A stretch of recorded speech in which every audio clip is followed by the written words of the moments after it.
सुपौल बिहार सरकार के प्रसिद्ध मंत्री ऊर्जा मंत्री विजेंद्र प्रसाद यादव के विधानसभा चुनाव को माननीय उच्च न्यायालय में चुनौती दी गई है।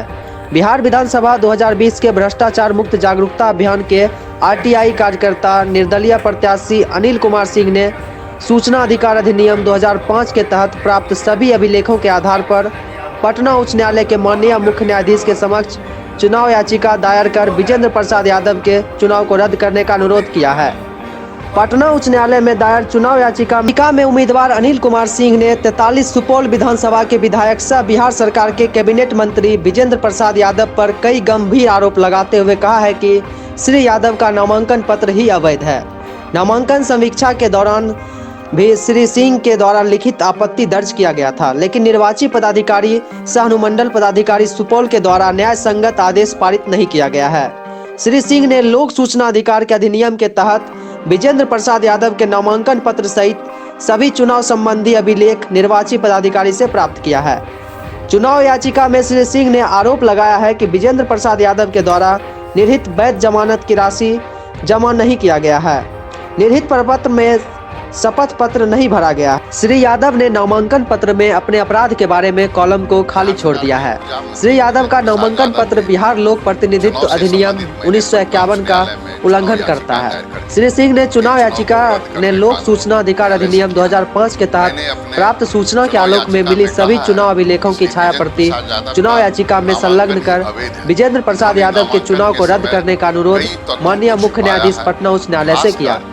सुपौल से शिवशंकर पीयूष की 10,000 रुपया वह भी इन्होंने विधिवत रूप से जमा नहीं किया गया है।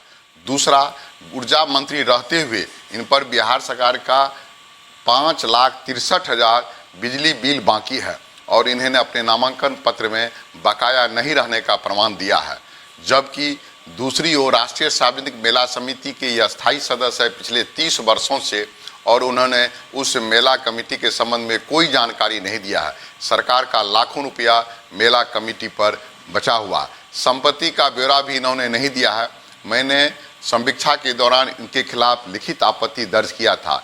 इनसे स्पष्टीकरण भी निर्वाची पदाधिकारी पूछे थे, लेकिन मामले को लीपापोती करके अवैध नामांकन को राजनीतिक साजिश के तहत वैध करा दिया। मैं सूचना अधिकार के तहत सभी अभिलेख को प्राप्त किया और पटना उच्च न्यायालय में एक याचिका दायर किया है। मैंने कहा कि इनका नामांकन अवैध है, इसलिए इनके चुनाव को रद्द कर दिया जाए। ये प्रत्येक चुनाव में तथ्य को छिपाते हैं। ये पिछले कई चुनाव में अपनी योग्यता बताए हैं स्नातक विज्ञान, जबकि इस बार 2020 के नामांकन पत्र में इन्होंने अपनी योग्यता मात्र इंटरमीडिएट पास बताया है। ये पिछले कई चुनाव में न्यायालय से फरार थे और इन्होंने उस समय जानकारी कोर्ट को नहीं दिया, जिसके खिलाफ कई लोगों ने निर्वाचन आयोग में इनके खिलाफ गए और निर्वाचन आयोग में इनके विरुद्ध कार्रवाई भी चल रही थी।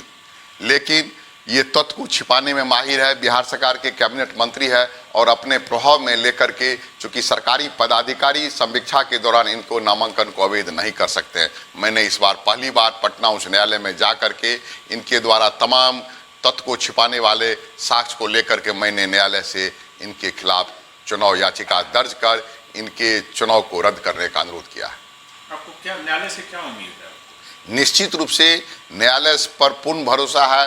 न्यायालय है तभी बचा हुआ है देश और राज्य, और न्यायालय में तमाम चीज़ें, न्यायालय दूध का दूध और पानी का पानी कर देगा।